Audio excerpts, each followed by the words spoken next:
So I was gonna make this video a couple days ago now, but I'm glad that I waited until I probably had a little bit better of an idea as to what I was going to be talking about, and basically had more information on the whole situation. But if you guys don't know, you guys missed it on Twitter the other day, Banks is now the CEO of FaZe Clan, and his first order of business, and basically his first tweet as CEO, was basically to drop the entire roster of FaZe Clan down to about 12 people. If you guys don't know, that's a lot of people that they had to cut. FaZe Dirty, FaZe Kitty, FaZe Agony, FaZe Blue, FaZe Kaylee, some names that you guys might not even recognize. These people are all now officially dropped from FaZe as basically their rebrand to basically start over and start totally fresh. So today on Twitter, I ended up seeing a video from Gilly. If you guys don't know, his name is McGilligan on Twitter. He used to be in Soar Gilly, if you guys don't recognize the names. But he made a video today directed at Banks. He even added Banks in the tweet, and I would play the video, but it's like a 5.5-minute video, and that's just too long for me to add to my own video. And Gilly's thing is, why would you drop the people that have been in the team for this long, stuck with it through thick and thin, and have backpacked it through the lowest time of FaZe's lifespan?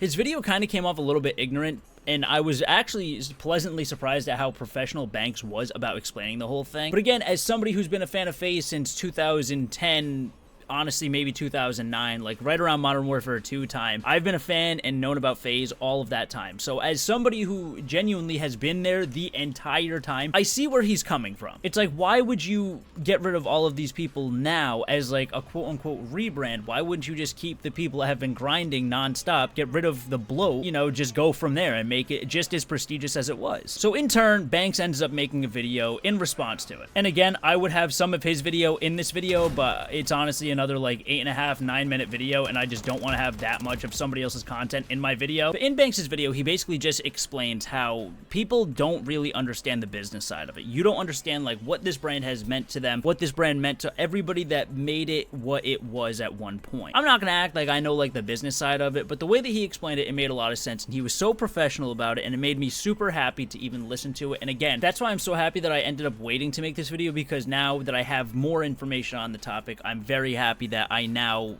have more knowledge to speak on it. The thing about FaZe, though, is that FaZe had its glory days where people will remember it forever for what it was. They will remember it as, you know, the New York FaZe House. They'll remember it as, you know, FaZe Rain making fucking 6 videos a day, Tico in the FaZe House, Apex, Temper, Banks, Adapt, Rain, all of these guys all living together with like people like Jev coming over, with Sensei staying there once in a while. Like those people were in and out of those videos as well. So it's a very fond memory to have. I don't know if FaZe will ever go back to that kind of like nostalgia feel where it's like, damn, like this is the FaZe that like we all kind of know, love, and miss. And Banks said it himself. He's like, we'll never get back to that.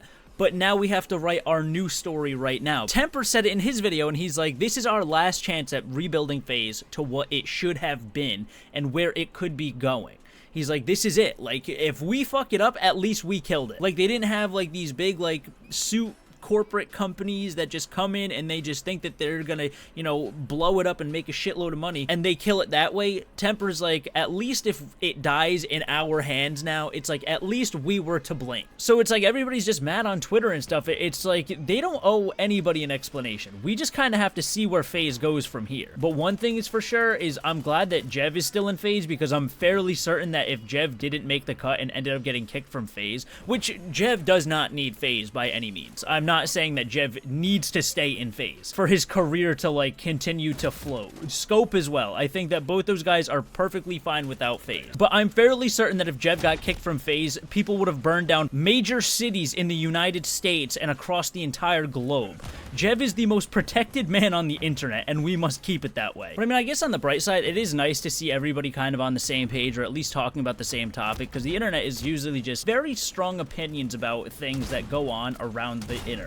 I mostly just feel bad for the people that didn't know that they were getting kicked. Like, I do suggest you guys go watch these people's videos. Like, Kitty made a video, Dirty made a video. A lot of them are very hurt and really not understanding why they would be the ones that are targeted to get kicked from the team when they truly have stuck by the team through thick and thin. But as far as what I've seen from these guys, they only want what's best for the brand. I'm just gonna, you know, trust them. And like I said, Tommy said it himself. It's like, if the brand dies in our hands, at least we were the ones to kill it. We created it, we fucking murdered it, and, you know, we can't blame anybody but ourselves, which is fine. It's a great way to look at it, honestly, because how else are you supposed to look at it? What else are we supposed to do besides just trust the people that want nothing but the best for the team? For as long as I've been in the gaming scene or in the content creation scene, it was a dream of mine as well as everybody else's just to join FaZe at one point or another. I trust that these guys are going to do exactly what's best for the brand, and I hope to God that it works out because, like I said, being a fan of FaZe for as long as I can remember, for as long as I have been posting videos on the internet in any capacity as far as video games go, I have wanted to be part of FaZe, or I've wanted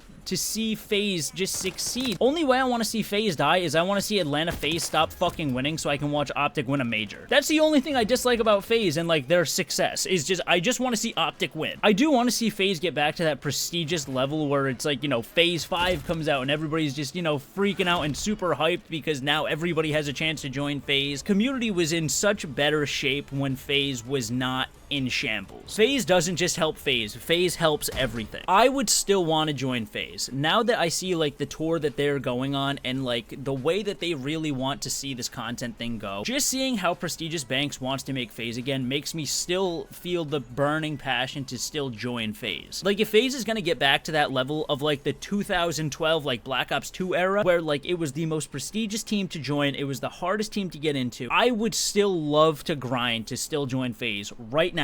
Today, I would like to join the 14 or so person roster just to say that I joined FaZe in hopefully what is going to be an insane upward trajectory of just goodness coming their way. I have been babbling for over an hour now in 3 different videos, so I'm going to end it there. I don't even know if I'm going to like this version of the video, but if you guys did happen to enjoy today's video in any capacity at all or find anything useful out of this, leave a like on the video, subscribe to the channel if you guys are new, and it has been your boy Jinzle. I will see you beautiful people in the next video. I love you guys so much.